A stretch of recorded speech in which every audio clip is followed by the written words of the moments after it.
Everyone, तो कैसे हैं आप सब लोग। अपना चैप्टर चल रहा था फाइनेंशियल स्टेटमेंट ऑफ कंपनी, जिसके अंदर अपन ने लास्ट लेक्चर के अंदर बैलेंस शीट को समझाया था कि बैलेंस शीट में कितने हेड्स होते हैं। टोटल अगर अपन बात करें मेजर हेड की तो 6 मेजर हेड होते हैं। 4 अपने लायबिलिटी साइड होते हैं और 2 अपने असेट साइड होते हैं। क्लियर, बात समझ में आ गई। अच्छा, उसके बाद फिर अपन ने बताया था कि जैसे जो हेड है उसके अंदर जो सब हेड होते हैं वो कौन कौन से, उसके अंदर जो आइटम्स आते हैं वो अपन ने कल डिस्क्लोज कर दिए थे, यानी कि अपन ने समझ लिए थे पूरा फुल डिस्क्लोजर के साथ बैलेंस शीट को अपन ने डिस्क्राइब किया था। तो आज अपन इस लेक्चर के अंदर देखो यहां पे कुछ लिखा हुआ है, यहां पे लिखा हुआ है आइटम्स लिखे हुए हैं, साइड में आपके लिखा हुआ है मेजर हेड और उसके साइड में लिखा हुआ है सब हेड। यानी कि अपन को बताना है कि ये जो आइटम्स हैं इनके मेजर हेड क्या रहेंगे और इनकी सब हेड क्या रहेंगी। जैसे अपन एक एग्जांपल के साथ समझने की कोशिश करते हैं। जैसे सबसे पहले आता है शेयर होल्डर्स फंड। आगे समझ में, शेयर होल्डर्स फंड में 3 चीज आती हैं। जैसे इक्विटी शेयर कैपिटल आती है और क्या आता है, रिजर्व एंड सरप्लस आता है और क्या आता है, शेयर वारंट। क्लियर आ रही है समझ में। ये 3 चीज आती है अपनी किसमें, शेयर होल्डर्स फंड में। बैलेंस शीट सब लोग खोल के रखेंगे, कोई भी पॉइंट में अगर आपको प्रॉब्लम आएगी तो तुरंत डिस्कस करेंगे इस पर। ठीक है, तो ये अपने को दे रखे आइटम्स और ये दे रखा है अपने को मेजर हेड और सब हेड। क्वेश्चन किस तरीके से पूछा जाता है, क्वेश्चन के अंदर मान के चलते हैं आपके पास आइटम्स आएंगे, वो आपसे पूछेगा एक तो इसका मेजर हेड बता दीजिए और एक इसका बता दीजिए सब हेड।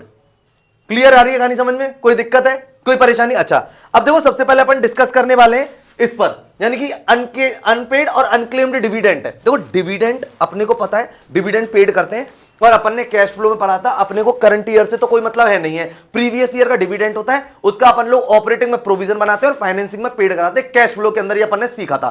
ठीक है, अब ये जो डिविडेंड हमें पेड करना है वो अनक्लेम्ड है, समझना, लिखा हुआ है अनपेड और अनक्लेम्ड है। अनपेड बोलो चाहे अनक्लेम्ड बोलो, बात एक ही है। ठीक है, ये डिविडेंड। अब इसने ये पूछ रहा है कि इसका एक तो आपको मेजर हेड बताना है कि इसका मेजर हेड क्या है और फिर आपको बताना है इसका सब हेड क्या है। तो देखो तो मैं आपको एक बात बता दूं, यानी कि ये जो अनक्लेम्ड डिविडेंड होता है इसका मेजर हेड होता है करंट लायबिलिटी। डिविडेंड पे करना था कंपनी को, कंपनी ने पे नहीं किया, तो कंपनी कौन सी लायबिलिटी कहलाएगी, करंट लायबिलिटी। ठीक है, और ये किस में जाएगी, तो हमें पता है कि जिस लायबिलिटी का कोई हेड नहीं होता ना वो सारी की सारी जाती है अदर में। ढंग से समझना पूरी कहानी। जिस लायबिलिटी का कोई हेड नहीं है वो सारी की सारी अदर में जाती है। भाई सबके लिए थोड़ी हेड बनेंगे, तो जो आइटम हेड में नहीं आएगा वो सारे सारे अदर में जाएंगे। क्लियर। अब तुम बैलेंस शीट में देखोगे तो इसका कोई आपको हेड नहीं दिखेगा, तो इसको अपन इसकी सब हेडिंग डालेंगे, इसकी करंट अदर करंट लायबिलिटी। समझना पहले, इसका मेजर हेड होता है करंट लायबिलिटी, करंट लायबिलिटी, और इसका जो सब हेडिंग हो जाएगी वो जाएगी अदर करंट लायबिलिटी में। पूरा रहना है अच्छे से। ठीक है, तो यहां के यानी कि इसका करंट लायबिलिटी और ये अदर करंट लायबिलिटी। पॉइंट समझ में आया अच्छे से आपको। ये क्या है, अनपेड और अनक्लेम्ड। बता दिया डिविडेंड पे करना था, कंपनी ने पे नहीं किया तो वो अनक्लेम्ड हो गया। अनक्लेम्ड हो गया तो कंपनी की लायबिलिटी। क्वेश्चन इस बात का कि कौन से टाइप की लायबिलिटी बनी करंट लायबिलिटी। अब ये पूछा भैया करंट लायबिलिटी तो एक हेड है, उसके अंदर तो बहुत सारे पॉइंट हैं, तो ये किस पॉइंट में जाएगा, ये जाएगा अदर करंट लायबिलिटी के अंदर। बात समझ में आ रही है, कोई दिक्कत, कोई परेशानी। बैलेंस शीट को देखते चलना, आपको एक ही बार में समझ में आ जाता है। क्वेश्चन इसी तरीके से पूछा जाता है, कोई आइटम दे दिया, उसका मेजर हेड पूछ लिया, उसकी सब हेडिंग पूछ लिया आपसे, बस आपको लेकिन बैलेंस शीट याद होनी चाहिए, 6 के 6 हेड याद होनी चाहिए। क्लियर है, चलते हैं आगे। अगला दे रखा है आपको debenture issued by the company. अब देखो अच्छे से समझना, डिवेंचर इशूड है, ये बात हमें अच्छे से पता है कि कंपनी की किस टाइप की लायबिलिटी के अंदर आएगा। एक बात तो समझ में आता है, लॉन्ग टर्म है, बात समझ में, ये लॉन्ग टर्म है, तो लॉन्ग टर्म का पहले मेजर हेड की बात करें तो नॉन करंट लायबिलिटी होता है। मेजर हेड चेक करेंगे, नॉन करंट लायबिलिटीज का हेड है, तो देखो इसको अपन डालेंगे यहां पे नॉन करंट लायबिलिटी। ठीक है, ये नॉन करंट लायबिलिटीज के अंदर जाएगा और ये जाएगा लॉन्ग टर्म बोरोइंग्स। कल जब अपन ने लास्ट लेक्चर के अंदर जब अपन बैलेंस शीट समझा रहे थे तो अपन ने बताया था कि जो डिवेंचर होता है ना, ये तो कंफर्म पता है कि लॉन्ग टर्म है। लॉन्ग टर्म का मतलब समझ में आता है 12 महीने का खेल होता है। 12 मंथ से कम के लिए होता है शॉर्ट टर्म होती है, और जो 12 मंथ और उससे ज्यादा के लिए होता है वो होती है लॉन्ग टर्म। तो ये लॉन्ग टर्म है, ये तो कंफर्म है डिवेंचर। ठीक है, लेकिन अब ये बात चल रही है कि सर ये लायबिलिटी के किस हेड में आएगा, तो लायबिलिटी का इसमें जो मेजर हेड है वो है नॉन करंट लायबिलिटी। वो लायबिलिटी जो करंट नहीं है 12 महीने से ज्यादा के लिए, तो फिर वो नॉन करंट है। तो नॉन करंट में भी तो अपने पास 4-5 पॉइंट दे रखे थे, तो ये किस में जाएगा, लॉन्ग टर्म बोरिंग्स में जाएगा। ठीक है, डिवेंचर हुआ, बैंक लोन हुआ, बॉन्ड्स हुए, ये सारे के सारे लॉन्ग टर्म बोरिंग्स के अंदर आते हैं, नॉन करंट लायबिलिटी के अंदर। क्लियर, ये हम सीधे सीधे तरीके से चल रहे हैं, आ रही बात समझ में। अब चलते बात कर लेते हैं जी, मैच्योर्ड डिवेंचर की बात करते हैं। मैच्योर्ड डिवेंचर का मतलब होता है वो डिवेंचर, ये पॉइंट आया अच्छा था, इसको समझ लो। वो डिवेंचर जो उनकी मैच्योरिटी डेट 12 मंथ से पहले पहले हो जाएगी, जिनका पैसा 12 मंथ से पहले पहले लौटा देना है, वो होता है मैच्योर्ड डिवेंचर्स। ठीक है, बात समझ में आ रही है। जिनका पैसा कितने 12 मंथ से कम, तो अपने को एक बात तो समझ में, लायबिलिटी है और अभी वर्ड बोल रहे 12 मंथ से कम है, तो इसका मतलब ये तो कंफर्म हो गई करंट लायबिलिटी है। लेकिन सर करंट लायबिलिटी में किसमें जाएगी? तो जिसका ना कोई अता ना कोई पता, अदर करंट लायबिलिटी के अंदर जाएगी, जिसकी कोई पर्टिकुलर हेड नहीं। तो यहां पे अपने को कंफर्म पता चल गई ये करंट लायबिलिटी है, ठीक है, करंट लायबिलिटीज हो गई। और ये किसमें जाएगी? अदर करंट लायबिलिटी में, अदर करंट लायबिलिटी। क्लियर? बात समझ में आ रही है आपको अच्छे से? अच्छा, अब बात कर लेते कॉल्स इन एरियर्स। जब कल बैलेंस शीट के बारे में बात कर रहे थे तो दो चीज बताई थी, कॉल्स इन एरियर्स और calls in advance. Calls in arrears क्या होता है? शेयर कैपिटल जो होती है ना, तो अपन ने बताई थी शेयर कैपिटल, जो कंपनी की जो कैपिटल है वो 6 टाइप की अपन ने डिस्क्राइब करी थी, authorized, issued, subscribed, called up, paid up और रिजर्व। अब सुनो, सब्सक्राइब कैपिटल, इशूड मतलब ऑथराइज मतलब तो होता है जितने से कंपनी ऑथराइज हुई है, इशूड जितना पब्लिक में इशू करना चाहती है इशूड कैपिटल, और पब्लिक ने जितने शेयर ले लिए उसे सब्सक्राइब्ड कहते हैं। जितने शेयर पब्लिक ले लेती है उसे सब्सक्राइब कहते हैं। तो जब पब्लिक ने जितने शेयर ले लिए, पैसा मांगेगी ना कंपनी उसी पे, उतने शेयर्स पे तो मांगेगी, और जो उस पैसे को नहीं देता वो होता है कॉल्स इन एरियर्स, और उसको लेस करते हैं कौन सी कैपिटल में से? सब्सक्राइब्ड कैपिटल में से। बात समझ में आ रही है? सब्सक्राइब्ड कैपिटल में से माइनस होती है। क्लियर? बात समझ में आ रही है अच्छे से? अब इन्होंने हमसे यहां पे पूछा इसका हेड बताना है, तो देखो कॉल्स इन एरियर्स आएगा शेयर होल्डर्स फंड में, शेयर होल्डर्स फंड में, ठीक है। और ये सब्सक्राइब्ड कैपिटल में से माइनस हो जाएगा कॉल्स इन एरियर्स। बात समझ में आ रही है? इसका अगर भाई मेजर हेड पूछ रहे हैं ना, तो शेयर होल्डर्स फंड होता है, उसके अंदर 3 चीज होती है, शेयर कैपिटल होती है, रिजर्व एंड सरप्लस होता है ना, 3 चीज होती है। तो shareholders fund major head हो गया इसका, उसके अंदर ये सर काई में जाएगी? शेयर कैपिटल में जाएगी। शेयर कैपिटल मतलब सब्सक्राइब्ड कैपिटल में, आगे का नहीं समझे, और उसमें से हो जाएगा माइनस कॉल्स इन एरियर्स। बोले बात समझ में आ रही है? क्लियर है? सीक्वेंस से चल रहे हैं, जो मेजर हेड है उसके बाद जो उसके अंदर की बात दे रखी है वो सब हेड दे रखे। क्लियर? चलते हैं आगे। अब इसमें देखो सिंकिंग फंड दे रखा है, क्या दे रखा है? अब देखो तुम्हें एक बात बताऊं, जो सिंकिंग फंड होता है ना, ये बनाया जाता है डिबेंचर्स के लिए। एक्चुअली क्या होता है, रिडेम्पशन का चैप्टर आपके में है नहीं है, रिडेम्पशन ऑफ डिबेंचर, उसमें आता है ये पॉइंट, सिंकिंग फंड होता है। आगे क्या नहीं समझो, कंपनी इसको बनाती है अपने रिजर्व से। क्लियर है?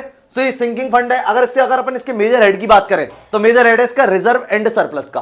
क्या है इसका major head? Reserve and surplus. Clear? बात समझ में आ रही है? तो इसका जो मेजर हेड रहेगा वो रिजर्व एंड सरप्लस, यानी कि major head shareholders fund रहेगा इसका, शेयर होल्डर्स फंड, और ये जाएगा आपका रिजर्व एंड सरप्लस में, रिजर्व एंड सरप्लस में। बोले बात समझ में आ गई क्या? रिजर्व एंड सरप्लस में जाएगा, यानी कि इसका मेजर हेड है शेयर होल्डर्स फंड। 3 चीज होती है शेयर होल्डर्स फंड के अंदर, क्या क्या होता है? रिजर्व शेयर कैपिटल होती है, और एक होता है रिजर्व एंड सरप्लस, और तीसरा क्या होता है अपना शेयर वारंट्स वाला। क्लियर है? 3 चीज होती है ना, तो ये 3 चीजें, तो शेयर होल्डर्स तो इसका मेजर हो गया, और ये सब हेडिंग इसकी हो गई रिजर्व एंड सरप्लस। क्लियर आ रही बात समझे? कोई दिक्कत है इसमें? कोई परेशानी है किसी टाइप की? अब बात करते हैं प्रोविजन फॉर प्रोविडेंट फंड के बारे में। देखो प्रोविडेंट फंड ना, हमने अगर इसका नाम कहीं सुना था तो एक नाम सुना था इसका पार्टनरशिप में, प्रोविडेंट फंड। बाकी सारे जो रिजर्व्स होते वो तो अपन पार्टनर्स कैपिटल में डिस्ट्रीब्यूट करते थे, लेकिन पीएफ का पैसा डिस्ट्रीब्यूट नहीं करते थे। तो अपन ने बताया था जो प्रोविडेंट फंड होता है कंपनी, वो पार्टनरशिप में भी लायबिलिटी होती है, कंपनी में भी लायबिलिटी होती है। अब मेन बात ये चल रही है कि सर अब इसको अगर अपन डिस्क्राइब करें तो ये मेजर हेड कौन सी है? बात समझो ना, नॉन करंट लायबिलिटी होती है। क्या होती है? Non current. और जब अपन ने बैलेंस शीट को डिस्क्राइब करा तो एक आया था लॉन्ग टर्म प्रोविजन, तो मैंने कहा था उसमें एक एग्जांपल याद रखना, उसका नाम है प्रोविडेंट फंड। एक एग्जांपल अच्छे से याद रखना। तो इसका मतलब अगर इसकी बात करें प्रोविजन फॉर प्रोविडेंट फंड की, तो ये आता है अपना नॉन करंट लायबिलिटी में, नॉन करंट लायबिलिटी में आता है, और ये आता है लॉन्ग टर्म प्रोविजंस में। बात समझ में आ गई क्या? तो ये अपने को समझ में आया? प्रोविडेंट फंड एक सटीक एग्जांपल है, नॉन करंट लायबिलिटी में आता है, लॉन्ग टर्म प्रोविजंस के अंतर आता है। क्योंकि अपन ने शॉर्ट टर्म प्रोविजन भी पढ़े, शॉर्ट टर्म प्रोविजन में अपन को पढ़ा है प्रोविजन फॉर टैक्सेशन आता है, प्रपोज्ड डिविडेंड आता है, प्रोविजन फॉर बैड डेप्ट आता है, ये सारे के सारे आते हैं शॉर्ट टर्म में। लॉन्ग टर्म प्रोविजंस की बात करेंगे तो ये आएगा प्रोविडेंट फंड। क्लियर? बात समझ में आ रही है अच्छे से? अब चलते हैं जी बिल्स पेबल। तो बिल्स पेबल का तो पर्टिकुलर है, ये हमें पता है। बीपी जो होता है 11th क्लास में भी पढ़ा है, करंट लायबिलिटी होती है, लेकिन अपने को पता है करंट लायबिलिटी बैलेंस शीट में तो हेड है, मेजर हेड की अगर बात करें तो करंट लायबिलिटी है भाई। 6 हेड है ना बैलेंस शीट के, उससे चौथा हेड करंट लायबिलिटी है। तो करंट लायबिलिटी जो लायबिलिटी साइड है तो वो तो हमें पता है इसका मेजर हेड हो गया करंट लायबिलिटी, लेकिन उसके अंदर 4-5 पॉइंट है, तो उसमें हमें पता है ट्रेड पेबल के अंदर आता है। क्रेडिटर और बीपी दोनों ट्रेड पेबल के अंदर आते हैं। आगे का नहीं समझ में? तो अगर इसके मेजर हेड की बात करें तो करंट लायबिलिटी रहेगा इसका, करंट लायबिलिटी। और अगर इसके बात करें सब हेडिंग की बात तो ये आएगा ट्रेड पेबल में। और अगर ऐसी बात समझ में आ गई, ट्रेड पेबल हो गया। उसके बाद अपन बात कर लेते हैं पब्लिक डिपॉजिट के बारे में। क्या कर लेते हैं? अच्छा अपन ने एक बात समझना, पब्लिक डिपॉजिट के बारे में जब बताया था तो अपन ने बताया था कि ये भी एक लॉन्ग टर्म के लिए होती है। पब्लिक डिपॉजिट एक्सेप्ट करना, अगर 12 मंथ से कम के लिए होती है तो ये करंट लायबिलिटी मानी जाती है, लेकिन जब तक कोई भी इंफॉर्मेशन नहीं होती तो ये लॉन्ग टर्म होती है। आगे कहानी समझ में? तो एक बात तो समझ में आ गई कि मेजर हेड तो इसका रहने वाला है अपना नॉन करंट लायबिलिटी। बात ढंग से समझना, पब्लिक डिपॉजिट के लिए बता रहा हूं, ये मेजर हेड तो रहेगा इसका नॉन करंट लायबिलिटी, लेकिन अगर आप इसमें बात करोगे सर सब हेडिंग में बता दो तो लॉन्ग टर्म बोरिंग्स के अंदर ये जाएगा। क्लियर? बात समझ में आ गई? यानी कि इसके अगर पहले अपन मेजर हेड की बात करें तो लिखते हैं अपन पहले नॉन करंट लायबिलिटी, ठीक है। और अगर इसके सब हेड की बात करें तो अपन ने बताया ना नॉन करंट लायबिलिटी तो इसका मेजर हेड हो गया। अब नॉन करंट लायबिलिटी के अंदर जो अपने अंदर के जो सब हेड होते हैं तो ये किस वाले में जाएगा? लॉन्ग टर्म बोरिंग्स में। क्लियर? आ गई बात समझ में? यहां लिखेंगे लॉन्ग टर्म बोरिंग्स। बोलो कोई दिक्कत है क्या इसमें? आ रही समझ में? अच्छा सुनो, एक बात और बताते, लॉन्ग टर्म बोरिंग्स में अपन ने बताया था एक तो डिबेंचर जाते, एक जाता है बैंक। कुछ चीजें ऐसी होंगी जो अपन ने नहीं पढ़ी होंगी तो इसके अंदर और भी समझ में आ जाएंगी, जैसे डिबेंचर पता है, बैंक लोन पता है, तीसरा आ गया पब्लिक डिपॉजिट। ये भी हमारा क्या होता है? लॉन्ग टर्म बोरिंग्स होती है। क्लियर? बात समझ में आ गई आपको अच्छे से? चलते हैं अभी नेक्स्ट। अब आता है जी आपका प्रपोज्ड डिविडेंड। वैसे तो सुन रखा है, कैश फ्लो में समझा था, लेकिन अब आपको एक बात बता दूं, जो प्रपोज्ड डिविडेंड होता है ना, इसका जो मेजर हेड है ना कुछ नहीं होता, इसकी सब हेडिंग कुछ नहीं होती, क्योंकि प्रपोज्ड डिविडेंड जो होता है वो नोट टू अकाउंट्स में नीचे कंटिंजेंट लायबिलिटी में दे रखा होता है। बात समझना ढंग से, प्रपोज्ड डिविडेंड अपन कैश फ्लो में पढ़ के आए, अंदर कहीं नहीं था, नीचे दे रखा था नोट टू अकाउंट में कंटिंजेंट लायबिलिटी के नाम से प्रपोज्ड डिविडेंड। और उसमें अपन लोग क्या करते थे? करंट ईयर से तो अपने को लेना देना था ही नहीं, केवल प्रीवियस ईयर से लेना देना था। प्रीवियस वाले को अपन प्रोविजन ऐड करते थे, कहां पे? ऑपरेटिंग में और फाइनेंसिंग में पेड कराते थे। तो इसके लिए अगर इसमें मेजर हेड में अपन को सिर्फ इतना लिखना है कि ये क्या होता है? नोट टू अकाउंट्स में होता है, नोट टू अकाउंट्स में, ठीक है। और कंटिंजेंट लायबिलिटी में कंटिंजेंट होती है, कंटिंजेंट लायबिलिटी, और यहां पे डैश कर देंगे। क्लियर? बात समझ आ गई? प्रपोज्ड डिविडेंड के लिए, ठीक है। इस पे ध्यान रखना, इसका कहीं ऐसे मत बता देना कि मेजर हेड भी बताया और इसका सब हेड भी बता दो, कुछ नहीं होता। कंटिंजेंट लायबिलिटी होती है, नीचे दिया होता प्रपोज्ड डिविडेंड में, नोट टू अकाउंट में कैश फ्लो के जितने भी क्वेश्चंस कराएं चेक कर लेना आप आराम से। क्लियर? चलते हैं जी अब आगे। अब बात करते हैं जी कॉल्स इन एडवांस। कल बताया था दो चीज के बारे में बात करी थी, कॉल्स इन एरियर्स और कॉल्स इन एडवांस। अब देखो, अगर अपन कॉल्स इन एरियर्स की बात करें तो देखो ये रहा कॉल्स इन एरियर्स, ये रहा। क्या बताया? शेयर होल्डर्स फंड, और क्या बताया? सब्सक्राइब कैपिटल होती है शेयर कैपिटल में, उसे माइनस कराते हैं। आगे का नहीं समझ में? और अपन अब क्या बता रहे? कॉल्स इन एडवांस, ठीक। अब कॉल्स इन एडवांस का मतलब तो हमें पता है, क्योंकि कंपनी में अपने पढ़ा था, जिस कॉल को कंपनी ड्यू नहीं करती और उस कॉल को कोई होल्डर एडवांस में दे देता है उसे बोलते हैं कॉल्स इन एडवांस। क्लियर? पहला पॉइंट। दूसरा, कंपनी इस पर रेट ऑफ इंटरेस्ट 12% पे करती है होल्डर को, 12% से, ठीक है, और एरियर पे 10% लेती है। दूसरा पॉइंट। तीसरा पॉइंट सर, अब इस कॉल्स इन एडवांस को अपन क्या बोलेंगे? इसे अपन बोलेंगे करंट लायबिलिटी, क्योंकि ये लॉन्ग ड्यूरेशन के लिए नहीं होती। ऐसा नहीं है कि कॉल बहुत एक साल बाद ड्यू, नहीं, वो 2-3 महीने बाद ड्यू होनी है, लेकिन उसका पैसा ऑलरेडी पे होल्डर दे चुका है, तो इसको अपन बोलते हैं करंट लायबिलिटी। और देखो करंट लायबिलिटी है। अब इसका कॉल्स इन एडवांस का हेड नहीं मिलेगा, आप आराम से ढूंढ लीजिए। तो जो नहीं जाता है उसके लिए एक हेड बना हुआ अदर करंट लायबिलिटी, वो अदर करंट लायबिलिटी में आप डाल दीजिए, तो ये जाएगा आपका अदर करंट लायबिलिटी में। आ रही बात समझ में? क्लियर? एक एक पॉइंट को अच्छे से समझते चलना। अच्छा अब बात कर, अब देखो ये दो चीज आ रही है, surplus balance in statement of P&L और surplus balance statement of P&L, ये DR है। अगर मैं बात करूं तो ये पॉजिटिव है, और अगर इसकी बात करूं तो ये नेगेटिव है। ढंग से समझना, ये पॉजिटिव, जब किसकी P&L के आगे जब कोई बैलेंस नहीं होता है ना तो वो पॉजिटिव मानते हैं, और जब नेगेटिव है तो देखो इसने बता रखा है DR बैलेंस, नेगेटिव बैलेंस है। दोनों बात समझ में आ रही है? अब अपने को पता है प्रॉफिट हो, कोई भी रिजर्व हो, कैपिटल रिजर्व हो, सिक्योरिटी प्रीमियम हो, कैपिटल रिडेम्पशन रिजर्व हो, डिबेंचर रिडेम्पशन रिजर्व हो, हमें अच्छे से पता है ये रिजर्व एंड सरप्लस में जाता है। क्या जाता है? लेकिन रिजर्व एंड सरप्लस भी तो किसी के अंदर है, मेजर हेड होता है कौन सा? शेयर होल्डर्स फंड, और उसमें ये जाएगा रिजर्व एंड सरप्लस में। क्लियर बात समझ में आ रही है? तो यहां पे अपन लिखेंगे शेयर होल्डर्स फंड, ठीक है, और ये जाएगा रिजर्व एंड सरप्लस में। बोलो ये बात समझ में आ गई क्या? क्लियर?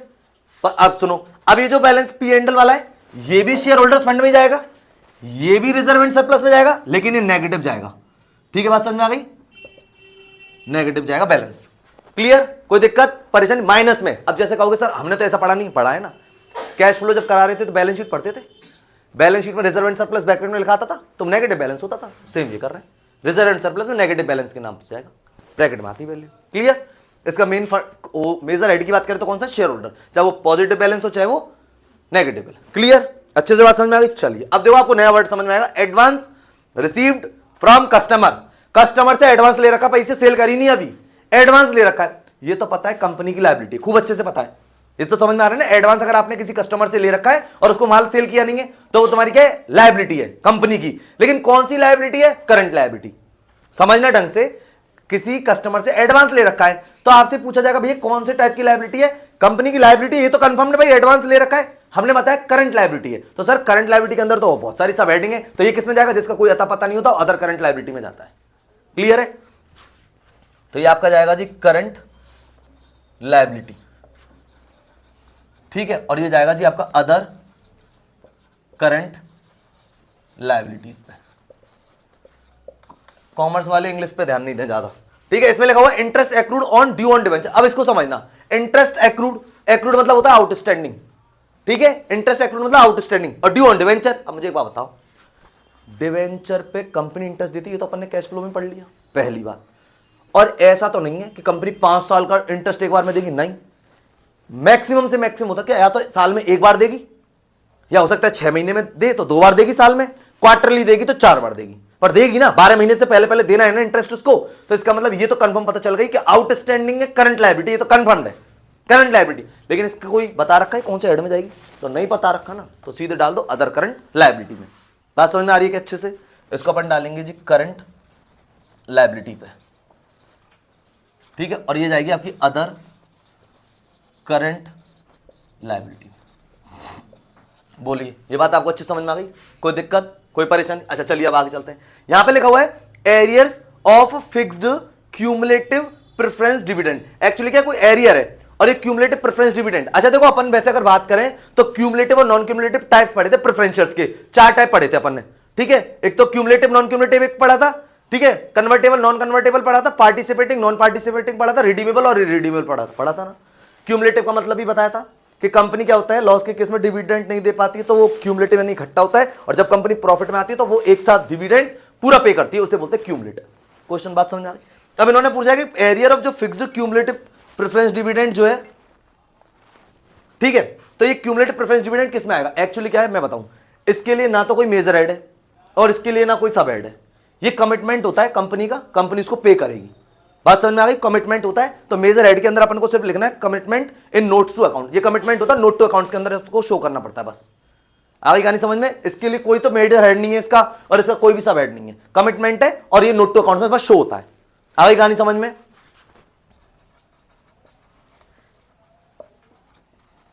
कमिटमेंट है और नोट टू अकाउंट में शो होता है। जब आप बड़ी क्लासों में जाओगे ना तो वहां पे आप लोगों को ये दिखेगा, calls in arrear, sorry arrear of preference dividend, ठीक है। ये आपको दिख जाएगा, प्रेफरेंस डिविडेंड एरियर होता है कई सालों से, तो वो आपको वहां पे बड़ी क्लासेस में जब आप पढ़ोगे तो आपको समझ में आएगा। अभी अपन को समझना है मेजर हेड के अंदर कमिटमेंट लिखते हैं और नोट टू अकाउंट्स के अंदर ये आता है। क्लियर है? और सब हेड में, मेजर हेड में भी ऐसे लिखेंगे और सब हेड में। अगली बात समझ में? कोई दिक्कत, कोई परेशानी? अब आ जाते हैं जी अगले, provision for employee benefits. Employee benefits होता है ना, उसके लिए प्रोविजन बनाते हैं। बात समझ में आ रही है? प्रोविजन बनाते हैं फॉर एम्प्लॉय बेनिफिट्स के लिए। अब सुनो, एम्प्लॉय बेनिफिट्स के लिए अगर तुमसे कोई प्रोविजन पूछेगा तो एक है, उसे बोलते हैं एम्प्लॉय प्रोविडेंट फंड। समझना, यहां पे क्या लिखा है, नाम घुमा दिया, ढंग से समझना इस पूरी बात को। Provision for employee benefit. कोई तुमसे पूछेगा सर आप एम्प्लॉय बेनिफिट के लिए प्रोविजन आपने लिया है, एग्जांपल बताओ, हमने बता दिया एम्प्लॉय प्रोविडेंट फंड। बात समझ में आ गई? ईपीएफ कहते हैं इसको, एम्प्लॉय प्रोविडेंट फंड, ठीक है। अब एक तो इस पॉइंट को देखना ढंग से, आगे कहानी समझ में, और एक इसको देखना, provision for provident fund. Provident fund भी तो एम्प्लॉयज के लिए बना रहे, और नाम चेंज हो गया।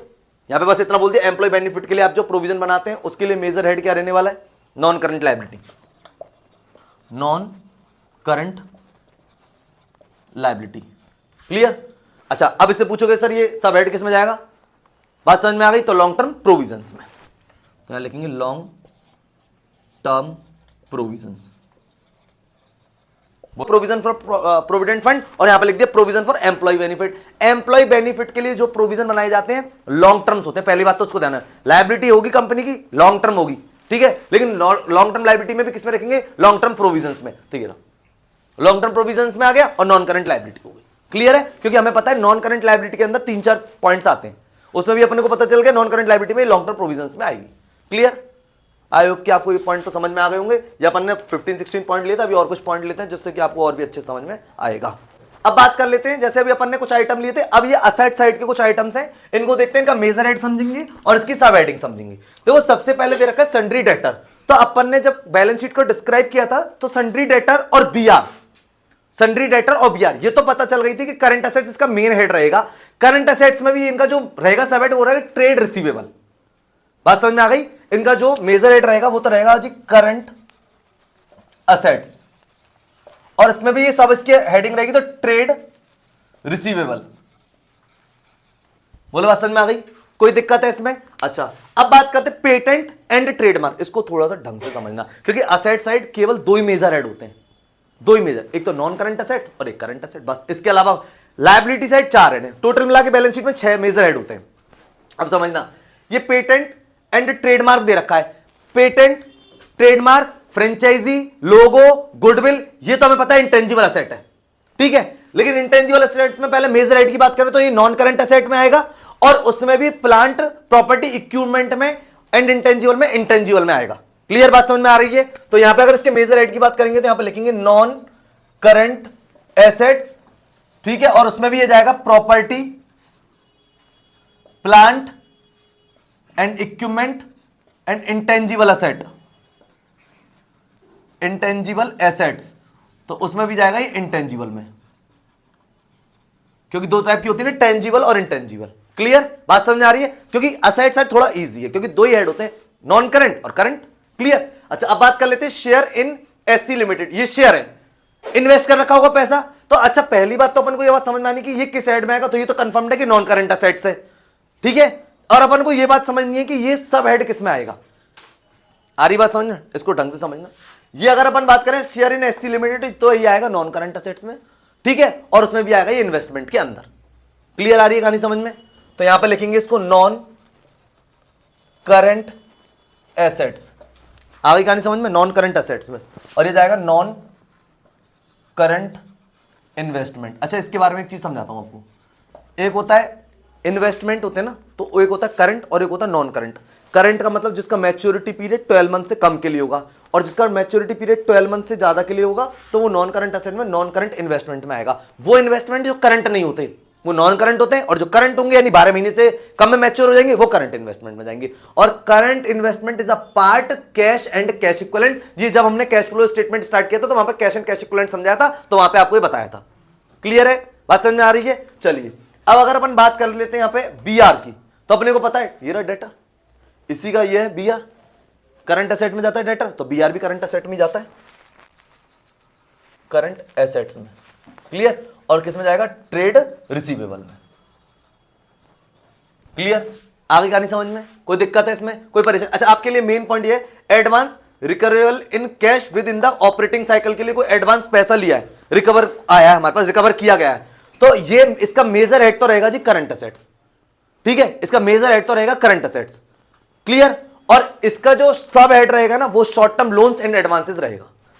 करंट एसेट रहेगा इसका करंट एसेट्स, और ये इसका जो सब हेडिंग रहेगी short term loans and advances, ठीक है। ये जाएगा इसका, थोड़ा सा एग्जांपल जरूर ध्यान रखना है इस वाले का, advance recoverable in cash with in the operating cycle के लिए, ठीक है। अच्छा, बात करते हैं प्रीपेड इंश्योरेंस। ये तो अपन ने वैसे पढ़ रखा है, प्रीपेड इंश्योरेंस हो गया, एक्रूड इनकम हो गई, होती तो करंट एसेट्स है। वो खर्चा जो हमने एडवांस में पे कर रखा है वो हमारी एसेट है।